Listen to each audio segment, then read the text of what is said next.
आज बात करेंगे महाकुंभ की, जिसमें करोड़ों की संख्या में श्रद्धालु पहुंचे हुए हैं और सभी गंगा जी में स्नान कर लेना चाहते हैं, अपने पाप धुल लेना चाहते हैं इसी जन्म में।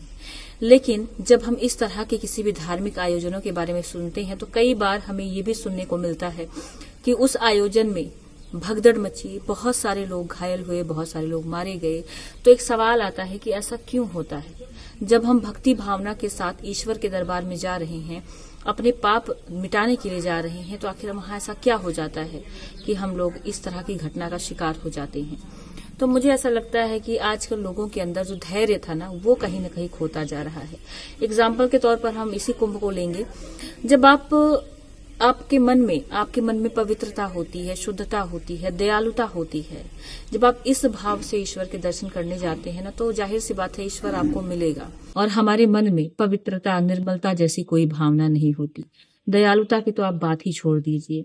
इसको आप ऐसे समझ सकते हैं कि जब कहते हैं कुंभ में भगदड़ मची, तो कुछ लोग गिरे और कुछ लोग वो ब्रह्म मुहूर्त निकल न जाए, इसलिए उनको रौंदते हुए वो गंगा की तरफ बढ़े जा रहे हैं। उनको ये नहीं सोच रहा है कि जो व्यक्ति गिरा है, सबसे पहले उसको उठाया जाए, उसकी मदद की जाए, उसके प्रति दया दिखाई जाए। तो जब आपके हृदय में दया नहीं है, दया की भावना नहीं है, शुद्धता नहीं है, तो आप कैसे ये मान लेते हैं कि ईश्वर आपको मिल जाएगा या गंगा स्नान करने से आपके पाप धुल जाएंगे? आपने सबसे बड़ा पाप वही कर दिया जब आप किसी इंसान के ऊपर पैर रखकर निकल गए आगे अपने पाप धोने के लिए। तो मुझे लगता है ये सारी चीजें इंसान को समझनी चाहिए कि अगर आप किसी की मदद करते हैं, सहायता करते हैं, तो ईश्वर कहीं ना कहीं उस रूप में भी आपको मिल जाता है। या अगर आपके मन में ऐसी भावना नहीं है कि भाई आप दूसरों की मदद करें, तो मुझे लगता है कुछ भी कर लें, सब कुछ व्यर्थ है। तो ऐसे स्थलों पर जाने का भी कोई फायदा नहीं है।